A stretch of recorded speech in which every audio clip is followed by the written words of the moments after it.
Breaking news చూస్తున్నారు. Israel ఇంకా Iran మధ్య భీకర యుద్ధం నడుస్తోంది. అయితే ఇప్పుడు అమెరికా ఏం చేయబోతుందా అనే క్వశ్చన్ రైజ్ అవుతుంది. ఎందుకంటే అమెరికన్ ప్రెసిడెంట్ డొనాల్డ్ ట్రంప్ కొన్ని సంచలనమైన వ్యాఖ్యలు చేశారు, ఒక ట్వీట్ చేశారు. అయితే G7 సమ్మిట్ నుంచి నేను వెళ్ళిపోలేదు, శాంతి చర్చల కోసం కాదు నేను వెళ్ళింది, అంతకు మించి ఒక తీవ్రమైన పరిణామం చోటు చేసుకోబోతున్నట్టు కూడా డొనాల్డ్ ట్రంప్ ట్వీట్ చేశారు. అయితే దీంతో ఇప్పుడు ఏం జరగబోతుందా అనే ఒక పెద్ద క్వశ్చన్ మార్క్ రైజ్ అవుతుంది. ఎందుకంటే డొనాల్డ్ ట్రంప్ ఆల్రెడీ ఇరాన్ను హెచ్చరించారు.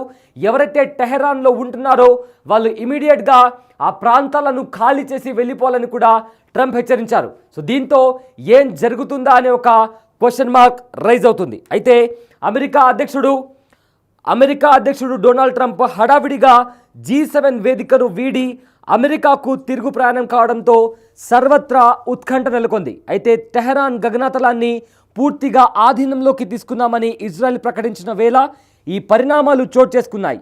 ఆ నగరవాసులు నివాసాలు ఖాళీ చేసి వెళ్ళిపోవాలని ట్రంప్ స్వయంగా హెచ్చరికలు జారీ చేయడం దీనికి ఆజ్యం పోసినట్టయింది. అయితే ఇరాన్లోని అణు కేంద్రాలు పెద్దగా దెబ్బతినలేదని అంతర్జాతీయ అణుశక్తి సంస్థ అధిపతి రఫాలే గ్రుసి కూడా వెల్లడించారు. శుక్రవారం చేసిన దాడుల మినహా మిగిలినవి పెద్దగా వీటిపై ప్రభావం చూపించలేదని కూడా అభిప్రాయం వ్యక్తం చేశారు. అయితే నతాంజ్లోని భూగర్భ అణుశుద్ధి కేంద్రంపై పెద్దగా వీటి ప్రభావం లేదని పేర్కొన్నారు. విద్యుత్ సరఫరా అంతరాయాలు వంటివి చోటు చేసుకొని మొత్తం 15,000 సెంట్రిఫ్యూజ్లు దెబ్బతిని ఉండొచ్చని కూడా ఆయన చెప్పడం జరిగింది. అంతేకాని ఇవి ధ్వంసమై ఉంటాయని తాము అనుకోవటం లేదని కూడా వెల్లడించారు. నతాంజ్ ఫార్దో అణు కేంద్రాల భూగర్భంలో లోతుగా నిర్మించారు. వీటిని పేల్చేయాలంటే అత్యంత భారీ శ్రేణికి చెందిన GBU-57 బంకర్ బస్టర్ బాంబులు అవసరమని కూడా చెప్పారు. అయితే ఆ బాంబులు ప్రజెంట్ అమెరికా దగ్గర ఉన్నాయని తెలుస్తోంది. అయితే ఫార్దో ధ్వంసం చేయడం అమెరికాకు అత్యంత కీలకంగా మారింది. ఎందుకంటే ఇరాన్లోని ఫార్దో అణు కేంద్రంలో యురేనియంను 60% శుద్ధి చేయగలరు. ఇది అణుబాంబుల తయారీ చేయడానికి అవసరమైన దానికి చాలా సమీపంలో ఉన్నట్లే లెక్క.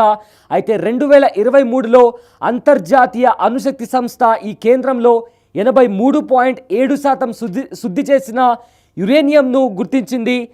అణుబాంబుకు అవసరమైన 90%కి ఇది చాలా దగ్గరగా ఉంది. అయితే ఫార్దో కేంద్రానికి ఒక పర్వతం లోపల స్వరంగాలు చేసి నిర్మించారు. ఇక్కడ 3,000 సెంట్రిఫ్యూజ్లు ఉన్నట్టు కూడా అంచనా. దీనిని సాధారణ బాంబులు ధ్వంసం చేయలేవు. అందుకే ఇరాన్ నుంచి అణుబాంబు తయారీని దూరం చేయాలంటే దానిని ధ్వంసం చేయడం అమెరికా ఇంకా ఇజ్రాయెల్కు చాలా ముఖ్యం. ఇక ట్రంప్ హడావిడిగా సిచ్యువేషన్ రూమ్ను సిద్ధం చేయాలని కూడా ఆదేశించారు. వాషింగ్టన్కు తిరిగి రావడంతో అమెరికా కూడా ఇరాన్ అణు కేంద్రాలను ధ్వంసం చేయడంలో ఇజ్రాయెల్తో చేతులు కలుపుతుందనే ప్రచారం కూడా జోరందుకుంది. ఇందుకోసం దాదాపు 20 అడుగుల పొడవుండే GBU-57 అనే భారీ బంకర్ బ్లాస్టర్ బాంబును వాడాల్సి ఉంటుంది. ఇది సుమారు 13,600 కిలోల బరువు ఉంటుంది. దీనిని కేవలం అమెరికాకు చెందిన B-2 స్పిరిట్ బాంబర్లు మాత్రమే ప్రయోగించగలవు. అయితే కొన్ని నెలల క్రితమే ఈ రకానికి చెందిన దాదాపు 5 యుద్ధ విమానాలను పశ్చిమాసియా సమీపంలోని డియాగో బేస్కు చేర్చింది. దీనికి తోడు ఏవైతే రీఫిల్లింగ్ ట్యాంకర్లు అదేవిధంగా ఇతర యుద్ధ విమానాలు ఆయుధాలను కూడా అమెరికా పశ్చిమాసియాకు తరలిస్తోంది. అమెరికా విమాన వాహన నౌక USS నిమిట్జ్ కూడా ఇప్పటికే ఈ దిశగా బయలుదేరింది. ఓ పోర్ట్ విజిట్ను కూడా రద్దు చేసుకొని ఇది పశ్చిమాసియాకు ప్రయాణం కొట్టడం ఇప్పుడు ప్రజెంట్ గమనార్హం. దీంతో పాటు చాలా వరకు కూడా సహాయక నౌకలు కావచ్చు, ఇతర నౌకలు కూడా అక్కడ వస్తున్నాయి. అయితే బ్రిటన్ కూడా తమ ఫైటర్ జెట్లను మోహరించింది. అమెరికా కూడా ఇజ్రాయెల్తో కలిసి యుద్ధం చేసేందుకు ప్రచారంపై ప్రముఖ వ్యాఖ్యాత టకర్ క్లాస్టన్ కూడా ట్రంప్ను విమర్శించారు.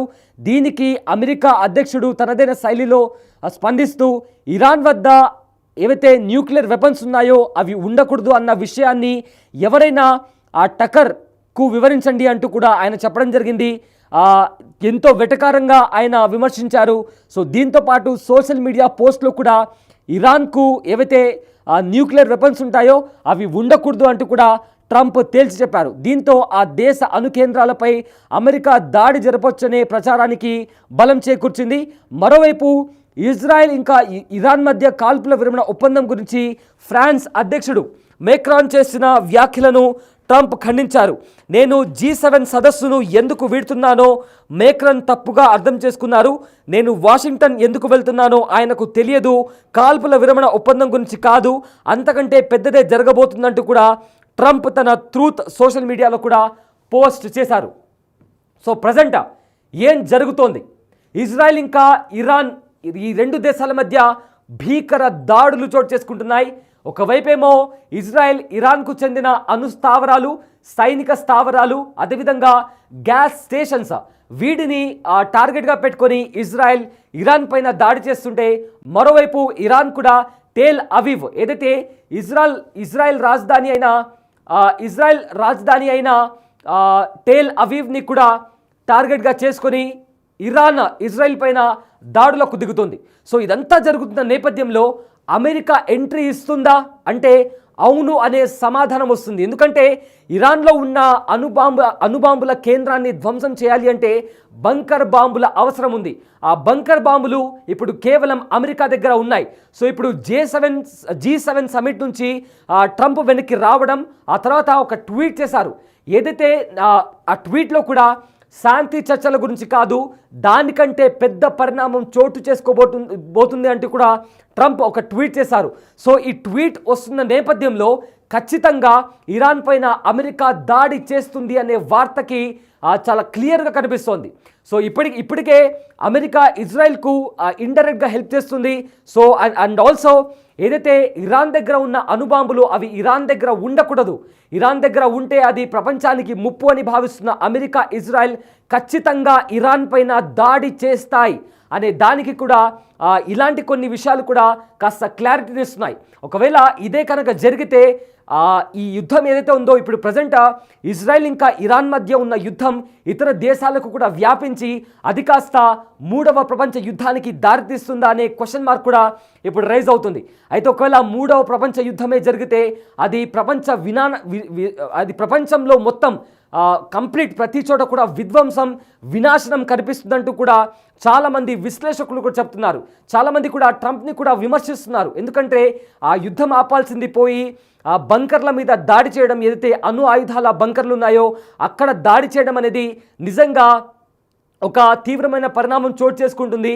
ఖచ్చితంగా ఇలా జరగకూడదు అని చాలామంది విమర్శిస్తున్న నేపథ్యంలో ట్రంప్ మాత్రం ఇరాన్ దగ్గర అణుబాంబులు ఉండాల్సిన అవసరం లేదు, ఒకవేళ అలాంటి అణుబాంబులు ఉంటే ఖచ్చితంగా అది మాకు ప్రమాదంగా మారుతుంది, అందుకే ఆ అణుబాంబులు అక్కడ ఉండాల్సిన అవసరం లేదు, ఖచ్చితంగా వాటిని నిర్మూలించాల్సిన అవసరం ఉందంటూ కూడా ట్రంప్ కూడా కొన్ని వ్యాఖ్యలు చేశారు. సో దీంతో ఏం జరుగుతుందా అనే ఒక క్వశ్చన్ మార్క్ రైజ్ అవుతుంది. మరోవైపు ఏమో ఇరాన్లో చైనాకి సంబంధించిన ఒక కార్గో ఫ్లైట్ కూడా కనిపించింది. అయితే చైనా రహస్యంగా చైనా సోల్జర్స్ను, అదేవిధంగా ఆ చైనాకి సంబంధించిన ఆయుధాలను కూడా ఇరాన్కు తరలించినట్లు కూడా తెలుస్తుంది.